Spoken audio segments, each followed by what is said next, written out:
Palestinians in Gaza celebrated as a ceasefire deal finally took effect on Sunday morning after a nearly 3-hour delay.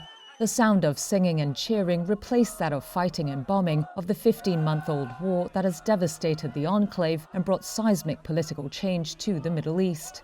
Israel blamed Hamas for holding up the ceasefire, saying the militant group had failed to name the first 3 hostages to be released under their agreement. Hamas said there were technical reasons for the delay, but did not give details. A Palestinian source said continued Israeli air and ground bombardments made it physically difficult to send the list to mediators. 2 hours after the initial deadline, Hamas announced it had sent the list of hostage names, and Israeli officials confirmed receipt. Israel was still striking Gaza up to about half an hour before the new ceasefire deadline at 11:15 a.m. local time, according to residents. Palestinian medics said the attacks killed more than a dozen people during the 3 hours of delay. Israel's military said it had carried out air and artillery strikes against what it called terror targets.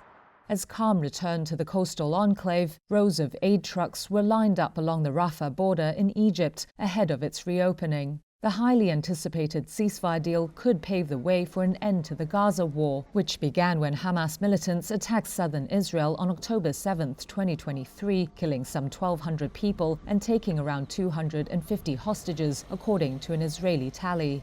Israel's war against Hamas has killed nearly 47,000 Palestinians in Gaza, according to health officials there. It has left most of the enclave's 2.3 million residents homeless.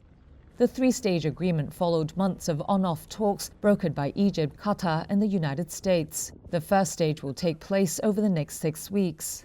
During that time, 33 of the remaining 98 hostages are to be released in return for almost 2,000 Palestinian prisoners and detainees. The first 3 are female hostages to be freed on Sunday through the Red Cross. In return, 90 Palestinian prisoners will be sent home from Israel.